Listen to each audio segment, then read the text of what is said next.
सबसे पहले बात मोहम्मद अजहरुद्दीन की। मैच फिक्सिंग के आरोपों से घिरे टीम इंडिया के पूर्व कप्तान मोहम्मद अजहरुद्दीन को कोर्ट से मिली है बड़ी राहत। आंध्र प्रदेश हाईकोर्ट ने अजहर पर लगे आजीवन बैन को गलत ठहरा दिया है।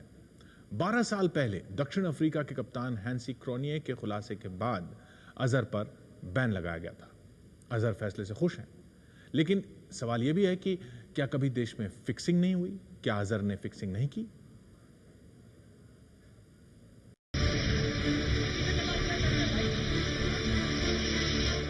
ये तस्वीर है टीम इंडिया के पूर्व कप्तान मोहम्मद अजहरुद्दीन के दिल्ली के घर की। जश्न मनाया जा रहा है क्योंकि कोर्ट से मिली है अजहरुद्दीन को बड़ी जीत। जश्न इसलिए मनाया जा रहा है क्योंकि आंध्र प्रदेश हाईकोर्ट ने अजहर पर लगाए गए आजीवन बैन को गैर कानूनी करार दिया है। Honorable Division Bench went into all the aspects raised by Mohammad Azharuddin and the respondent board and held that the ban that was imposed on Mohammad Azharuddin on 5th December 2000 was not correct. हालांकि अजहर का कहना है कि ban हटने का मतलब है कि फिक्सिंग के आरोप खत्म हो गए। माधवन कमेटी के जो फाइनली जो आपने देखा है ना कोर्ट में जो बताया, कोर्ट में जो उसका फैसला उसी के ऊपर तो वो हुआ था। उसके तो जो कोर्ट का जो फैसला है वो इम्पोर्टेंट है। अब उन्होंने जो कहा वो खत्म हो गया, जो कहा उन्होंने। अब हर एक जन अपनी एक बात कह सकता है। मैच फिक्सिंग के आरोपों के बाद 5 दिसंबर 2000 में भारत में क्रिकेट को चलाने वाली संस्था बीसीसीआई ने अजहर पर आजीवन बैन लगाया था।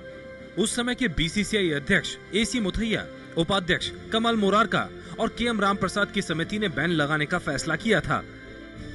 तब अजहर 99 टेस्ट खेल चुके थे और टीम इंडिया के सबसे कामयाब टेस्ट कप्तान भी थे। हर क्रिकेटर की तरह अजहर का भी सपना रहा होगा 100 टेस्ट खेलने का, लेकिन बैन के बाद ये सपना आज तक अधूरा है। कोर्ट से बड़ी जीत मिलने के बाद भी अजहर मायूस हैं कि वो फिर से न तो क्रिकेट खेल पाएंगे और न ही 100वां टेस्ट मैच। देखिए, मेरे किस्मत में 99 टेस्ट मैचेस खेलना था और वो जो था वही वहीं पे रहेगा। मैंने समझता हूँ कि मैं आगे यहाँ खेलूंगा। बिल्कुल मेरी इच्छा भी नहीं है खेलने की, लेकिन जो किस्मत में जो होना होता है वो बिल्कुल होके रहता है। तो जो 99 टेस्ट मैचेस मैं समझता हूँ कि मेरा रिकॉर्ड तोड़ना भी बहुत मुश्किल होगा, क्योंकि कोई अगर 99 टेस्ट मैच खेलेगा उसको एक टेस्ट मैच तो ऐसे ही खेला दिया जाएगा। 12 साल से अजहर पर आजीवन बैन का दाग था, जो आंध्र प्रदेश हाईकोर्ट के फैसले के बाद धुल सकता है, बशर्ते हाईकोर्ट के फैसले को बीसीसीआई चुनौती ना दे। हालांकि 2006 में बीसीसीआई ने अजहर को बाकी कप्तानों के साथ सम्मानित भी किया था। खुद अजहर ने कहा है कि सम्मानित करने के बाद भी उन पर लगा बैन खत्म नहीं किया गया था। बैन कोई हटा ही नहीं गया था। किसने कहा आपको बैन हटाया गया था? नहीं, कोई भी बैन हटाया नहीं गया था। नहीं, ना, कोई बैन हटाया नहीं। बैन का दाग धोने के लिए अजहर कोर्ट में अपने हक की लड़ाई लड़ते रहे, जिनका फल उन्हें अब मिला है। आज का दिन था, जो फैसला आज आना था तो आज ही आया। हमने बहुत कोशिश की थी, क्योंकि केस भी काफ़ी दिन चला, बाद वक्त एडजर्नमेंट्स होते थे, कुछ चेंजेस भी होते थे, तो उसकी वजह उसमें आप ज़्यादा कंप्लेंट नहीं कर सकते। मैं समझता हूँ कि आप बिल्कुल सब्र से काम लेंगे तो उसका रिजल्ट बिल्कुल अच्छा होता है। अजहर मैच फिक्सिंग के आरोपों से घिरे थे दक्षिण अफ्रीका के पूर्व कप्तान हैंसी क्रोनिये के खुलासे से। 15 जून 2000 को हैंसी क्रोनिये ने ये कहा था कि उन्हें बुकी से मिलाने वालों में अजहर का नाम शामिल था। अजहर के खिलाफ जांच इसी आरोप के बाद शुरू हुई थी। 3 मैच फिक्सिंग की फांस में फंसे थे। 1996 में भारत दक्षिण अफ्रीका के बीच राजकोट वनडे, 1997 में श्रीलंका में हुए एशिया कप का मैच, 1999 में जयपुर में खेला गया भारत पाकिस्तान के बीच विश्व कप का सेमीफाइनल मैच। देश की सबसे बड़ी जांच एजेंसी सीबीआई को मैच फिक्सिंग के आरोपों की जांच सौंपनी पड़ी। सीबीआई ने अपने रिपोर्ट में मैच फिक्सिंग के आरोप मोहम्मद अजहरुद्दीन, मनोज प्रभाकर, अजय जडेजा, नयन मोंगिया और अजय शर्मा पर लगाए थे।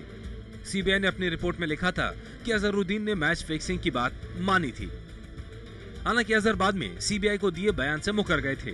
केस की दिशा में सीबीआई भी आगे इसलिए नहीं बढ़ पाई क्योंकि वो साबित नहीं कर पाई कि अजहर ने बतौर सरकारी कर्मचारी अपराध किया था।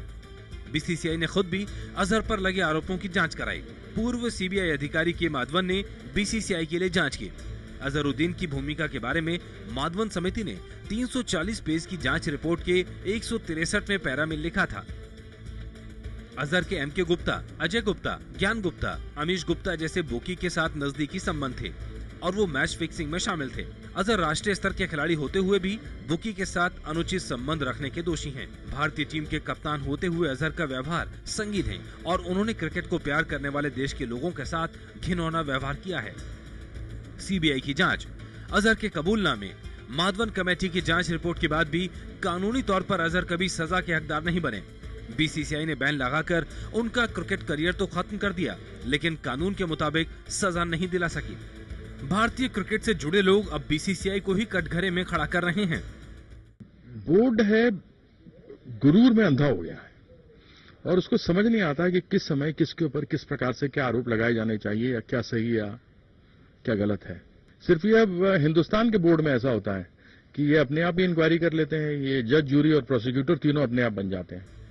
अगर हाईकोर्ट के इस फैसले के बाद अजहर पर लगे बैन का दाग धुल जाता है, तब भी ये सवाल बना रहेगा कि मैच फिक्सिंग थी या नहीं। और अब बात अनीता आडवाणी की। राजेश खन्ना की प्रेमिका होने का दावा करने वाली अनीता आडवाणी ने राजेश खन्ना की पत्नी डिंपल कपाड़िया और उनकी दोनों बेटियों ट्विंकल और रिंकी खन्ना पर 50 करोड़ का दावा किया है। मुंबई के बांद्रा कोर्ट में ठोके गए इस दावे में राजेश खन्ना के दामाद अक्षय कुमार का नाम भी शामिल है। अक्षय कुमार के दफ्तर से बताया गया है कि वो अभी दुबई में शूटिंग कर रहे हैं। लौटने पर वो अपना पक्ष देंगे। राजेश खन्ना के अंतिम समय में अनीता आडवाणी ने काफी सुर्खियां बटोरी थी। अनीता ने दावा किया था कि वो राजेश खन्ना की लिव इन पार्टनर रही हैं, लिहाजा उन्हें काका की पत्नी के तौर पर हक मिलना चाहिए। लेकिन उस समय अनीता की आवाज अनसुनी रह गई थी। इसके बाद अनीता ने अदालत का दरवाजा खटखटाया और राजेश खन्ना की पत्नी डिंपल कपाड़िया से 50 करोड़ रुपए की मांग की। साथ ही मानसिक त्रासदी के लिए अलग से 10 लाख रुपए की मांग की। अनीता की अर्जी पर बांद्रा कोर्ट ने डिंपल कपाड़िया, उनकी दोनों बेटियों ट्विंकल और रिंकी खन्ना के साथ दामाद अक्षय कुमार को नोटिस भेज दिया है और 27 नवंबर तक जवाब देने का वक्त दिया है। हमने मांगा है कि उन्हें आशीर्वाद बंगलों में फिर से रहने दिया जाए। अगर समझो आशीर्वाद बंगलों में रहने नहीं दे सकते हैं तो हमने 50 करोड़ रुपया मांगा है उसके एवज में। अपनी याचिका में अनीता ने दावा किया है कि वो 2006 से एक ही छत के नीचे राजेश खन्ना के साथ पत्नी की तरह रही थी। बावजूद इसके उन्हें उस घर से जबरदस्ती निकाल दिया। उनके गुजर जाने के कुछ दिन पहले मतलब 22 जून को ये जो अक्षय कुमार, डिंपल और ट्विंकल खन्ना, इन्होंने उन्हें बाय फोर्स बंगलों से बाहर निकाला है।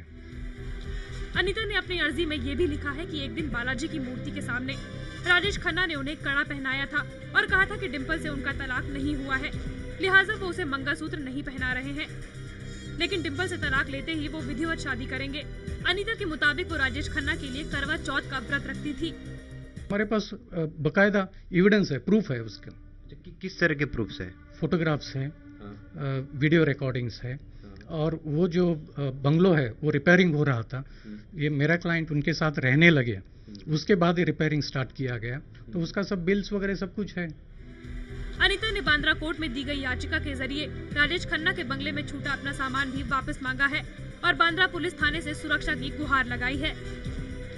दूसरी भी बात है कि अगर इतनी बड़ी बातें थी, अगर पति पत्नी जैसे अनीता आडवाणी ने इस पिटीशन में कहा है कि उनके संबंध थे, तो फिर जो राजेश खन्ना ने विल लिखी उसमें इनका नाम क्यों नहीं आया? हाँ, ये विल जो है वो टोटल बोगस है। जिस दिन ये विल बना, राजेश खन्ना उस हालत में नहीं थे कि वो विल के बारे में कुछ बोल सके या बना सके। वो साइन नहीं कर पाते थे। कई बार उनको बोलने के बावजूद वो समझ नहीं पा रहे थे, साइन नहीं कर पा रहे थे। फिर उसके बाद उनका जो थंब इम्प्रेशन है ऐसे ही लिया गया। आज दिन भर फिल्मों में दिखाई जा रही राधा को लेकर सुषमा स्वराज के ऐतराज की चर्चा रही। तो अब विवादित बयान आया है बीजेपी के सांसद राम जेठमलानी का। जेठमलानी ने कहा है कि राम एक बुरे पति थे। उन्होंने कुछ मछुआरों के कहने पर सीता को वनवास दे दिया था।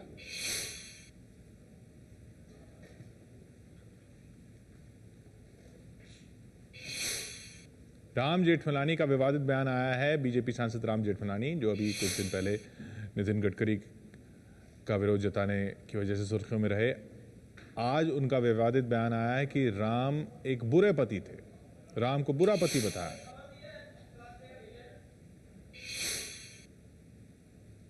बीजेपी सांसद राम जेठमलानी ने यह विवादित बयान दिया है। और वैसे आज दिन भर सुषमा स्वराज ने जो विरोध जताया है कि किस तरह से फिल्मों में राधा और इस तरह के नाम इस्तेमाल करके हमारी आस्था पर ठेस पहुंचाई जाती है, वो ऐतराज जताया सुषमा स्वराज ने। अब राम जेठमलानी का यह विवादित बयान आया है जो उन्हीं की पार्टी के सांसद हैं।